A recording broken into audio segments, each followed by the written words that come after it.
Hello everyone! Welcome po ulit sa ating Math Isip YouTube channel. If you haven't subscribed to our channel, we encourage you to click subscribe.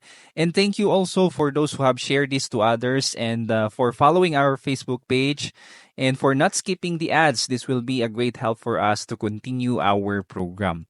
So without further ado, let's now begin with our lesson, Volume of Square Pyramid. In this lesson, at the end, you will be able to explain inductively the volume of a square pyramid leading to the identification of the formula.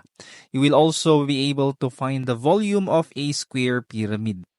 Just to have a short review, in the last video, we were able to explain rectangular pyramid. Yun po yung last lesson natin. If you haven't watched it, you are free to watch our previous upload. There, we were able to explain the different parts of a pyramid and also the characteristic of a rectangular pyramid.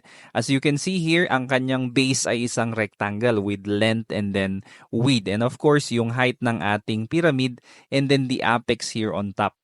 And also, we were able to explain the derivation of the formula. Wherein, kung lalagyan natin ng liquid itong ating pyramid, it is just 1/3 of the volume of our rectangular prism. That's why, in our formula last time, the formula now is the volume of a pyramid is equal to 1/3 the area of the base times the height. Or in this case, rectangular siya, kaya 1/3 length times width times height because the area is just length times width.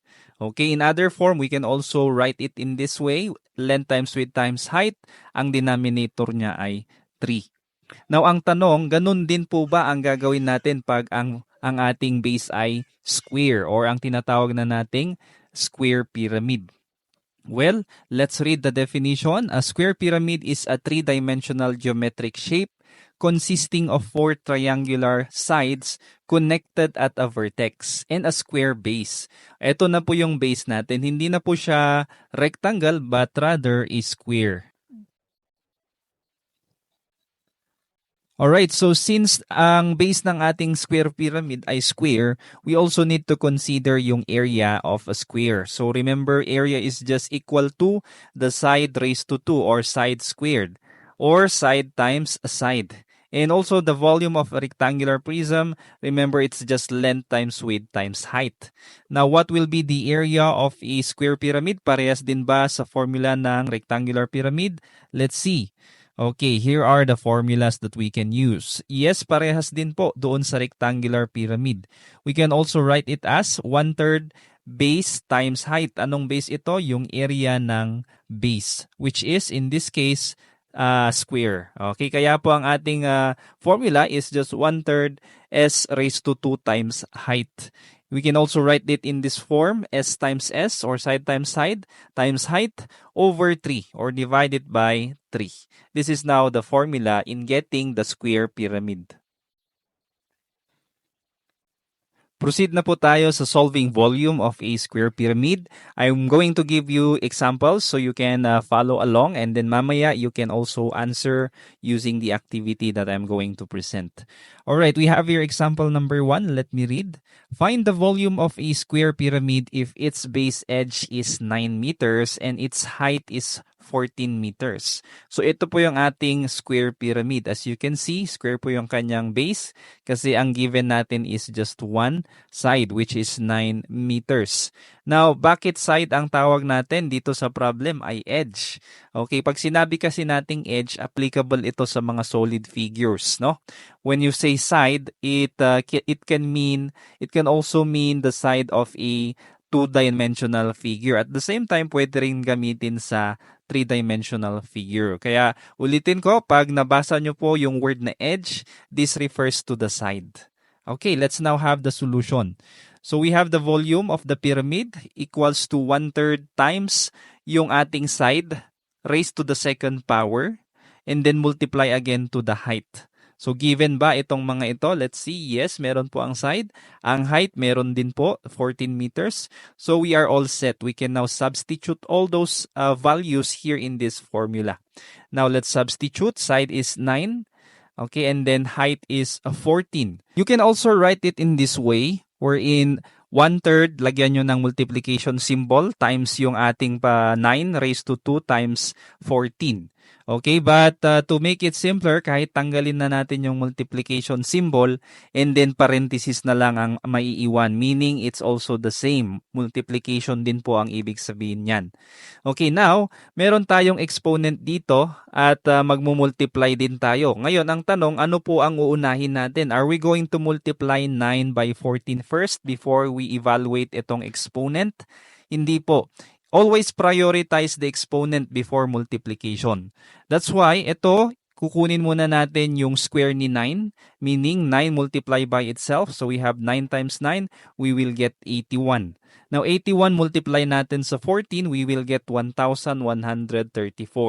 Now, how do we multiply this whole number to a fraction? Yung in-explain din po natin last time, you can actually multiply this by the numerator, which is 1. Therefore, magiging parehas pa rin po na number yan, 1,134. Then, you can divide it by 3.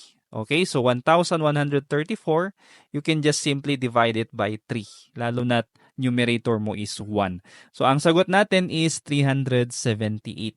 Ang ating unit ay cubic meters. Therefore, the volume of the square pyramid is 378 cubic meters. Okay, now let's proceed to example number 2. We have here, find the volume of a square pyramid if its height is 12 inches and its base edge is 7 inches. Ano po ulit ang ibig sabihin ng edge? Yes, it's the side. So side is 7 inches and height is 12 inches. Now, are we ready to find the volume with this given height tsaka side? Yes po, pwede. Kasi sa formula natin, all we need is the side and then the height. So substitute na natin. We have here the side which is 7 and then we have here the height which is 12. Now, unahin natin tong exponent. So 7 multiplied by itself. 7 times 7 is 49. And then multiply it by the height 12. 49 times 12, we get 588.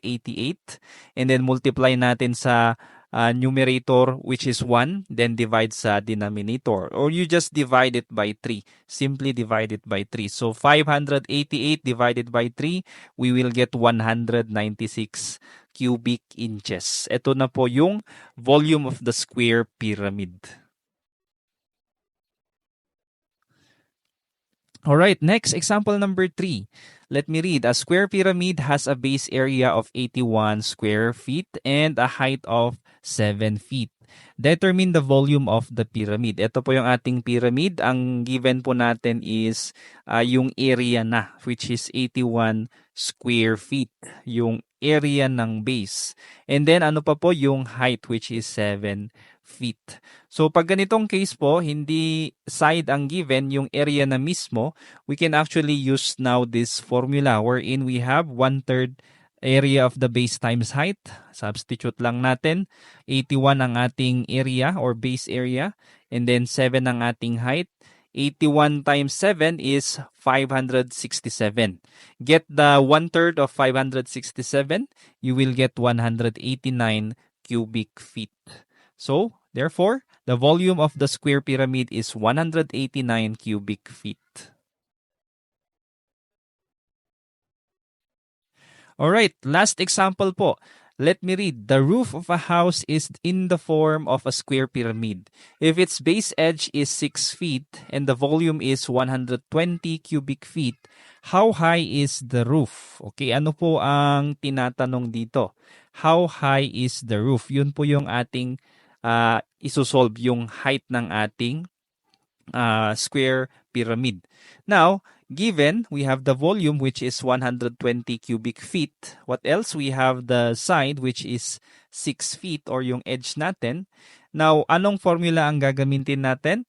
Yes, we will use 1/3 side squared and then height. Okay, substitute na po natin. Since volume ang given, we can substitute it here on the left side of the equations, which is 120. And then our side is 6. Yung height po ang nawawala. So yun po yung unknown. Just leave it there. Now we can prioritize this first, yung ating exponent. 6 times 6 is 36. And then paano na po ito? Ano na po ang gagawin natin? We can simplify kung ano yung mga pwedeng masimplify. Halimbawa, ito po, 1/3 tsaka 36. Pwede na nating i-multiply ito. So, 36 times 1 divided by 3, we will get 12. Okay, so 12H. Now, paano natin makukuha yung value ng isang unknown kapag may kasama siyang number dito sa tabi? So, again, just like what I explained to you last time, if we multiply this number 12 times yung number natin na height na hindi pa natin alam ang value, ang magiging product niya is 120. Now, ano ulit ang reverse ng multiplication? Division. So, kung i-divide naman natin itong product na 120 by any of these two numbers, ang magiging sagot niya is yung isa pang number. So, halimbawa, i-divide natin si 120 by H, ang magiging sagot niya is 12. Kung i-divide naman natin si 120 by 12, ang magiging sagot niya is H. So, since hinahanap natin si H, we will divide 120 by 12. We will get 10 feet. So, our height is 10 feet. Alright, I hope you are now ready to answer the activity para po mas ma-practice nyo. Remember, understanding math is by doing mathematics. So you can try this on your notebook or in your paper. And then afterwards, after answering, you can now come back or go back to this video para makita nyo yung mga sagot.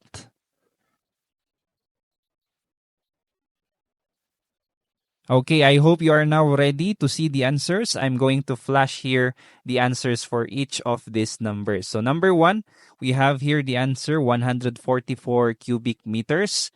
Ang hinahanap dito is yung volume, ang given is yung side at saka yung height, which is 36 and 12. Next, number 2, ang sagot naman dito is 500 cubic inches. Volume pa rin po ang hinahanap, given po ang side at saka height, which is 115.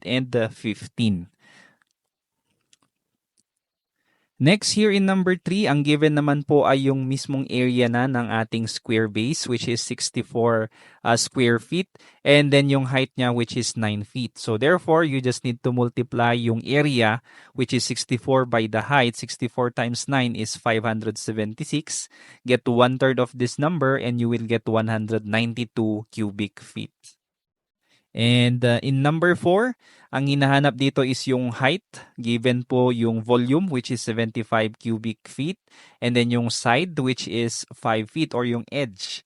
Therefore, ang gagawin mo is you substitute it here in the formula, 75 ang volume, and then divide mo lang si 225 by 25, you will get 9 feet. The height of the pyramid is 9 feet. Okay, so I hope meron po ulit kayong natutunan sa ating video. I hope nasagot nyo po ng tama yung mga activities natin. And kung hindi po, pwede nyong i-review, go back to the solution para makita nyo po kung saan kayo pwedeng mag-improve. In our next lesson, in our next video, you will still have practices on finding the volume of square pyramid by solving word problems. Nandun din po yung mga problems like composite problems. We will have those problems in the next video. So see you in the next video. God bless and bye-bye. Kung meron kang natutunan sa video na ito, please click the subscribe button to support this channel para mas matulungan ulit kita sa mga susunod mo pang math lessons. Lagi mong tatandaan, ang math ay para sa lahat. At ako si Teacher Van, nagsasabing dito sa Math Isip, lamang ang nag-iisip. God bless and see you on the next video. Bye-bye.